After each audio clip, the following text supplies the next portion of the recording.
The Romans elected 2 consuls each year during the 5 centuries of the Republic, which means there were about 1,000 consuls over that period. They were the heads of state, leading armies, enacting laws, and directing government, or just staying home all year, like Bibulus. We don't know much about most of the consuls, but the Romans did record at least one thing: their names. They were obsessed with recording the names of consuls in lists called fasti, or records. So what can we know from this big list of names? Surprisingly, quite a lot. It turns out there were 12 houses, or family lineages, that held about half of all consulships. These were probably what the Romans called gentes maiores, or major houses. The other half was held by either minor houses, which they called gentes minores, holding multiple consulships, or non-traditional families, which held only 1 or 2. They used the term novus homo, or new man, to refer to those who were the first in their family to be elected consul. And this is where it gets really interesting. Since we have both the consuls' names and the year they took office, we can actually see how this power balance evolved throughout time. The major houses start with 51% of all consulships at the beginning of the Republic, then reach a peak of 65% in the following century, but go down again to half of the consulships and continue to decline, ending up with only 29%. The minor houses start out pretty close, but fall sharply in the 4th century BCE, rise again in the 3rd, surpass the major houses in the 2nd, but then also decline by the late Republic, finishing with 39%. The new men hold few consulships in the early Republic and stay that way for a couple of centuries, until finally they start rising, and by the late Republic, they surpass the major houses at 32%. Now let's scale up this graph so we can look at some individual gentes from these 3 groups. The famous gens Iulia of Julius Caesar was one of the minor houses, with 30 consulships throughout the Republic. They start out well, but fall, then get only a single consulship in each of the following centuries, until a meteoric rise thanks to Julius Caesar and Octavian, with more to come after Octavian starts the empire.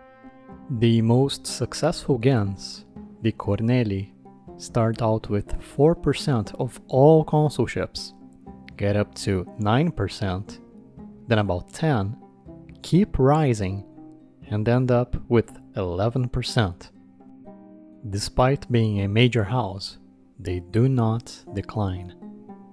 The Valeri start out even better, but do not have the same lasting power and fall in the Middle Republic, although they do stabilize in the Late Republic. The Fabii have the best start, but fall in the next century, then rise back, only to fall again and virtually disappear by the Late Republic. The Aemili start near the bottom, rise up, and then have a slow decline throughout the centuries.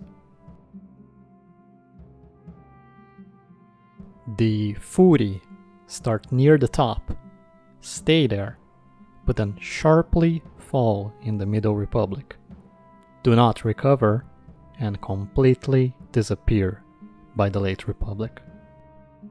The Claudii start from very humble beginnings, fall even lower, but then steeply rise in the Middle Republic, only to fall towards the late period.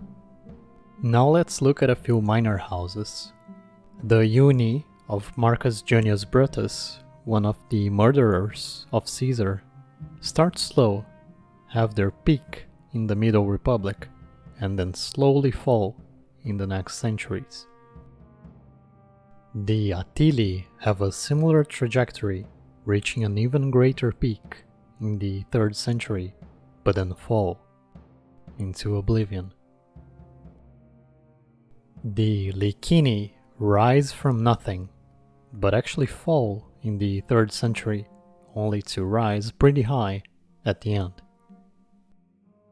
And finally, for a Numan family, the Tulli of Marcus Tullius Cicero, my favorite, have one single consul in the early Republic, and then only get the consulship again in the late Republic with Cicero and his son.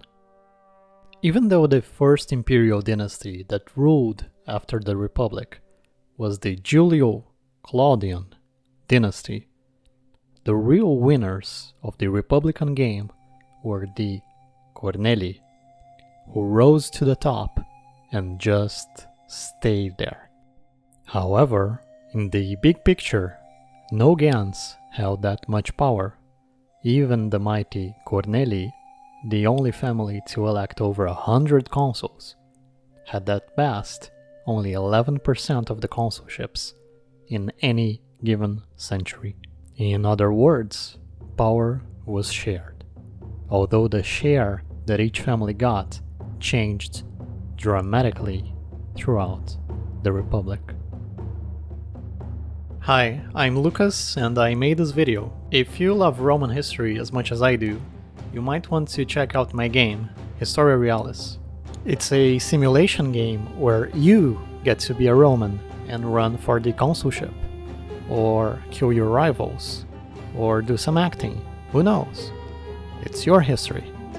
You can sign up for the alpha at historiarealis.com or join our Discord server. Links below. Thank you so much.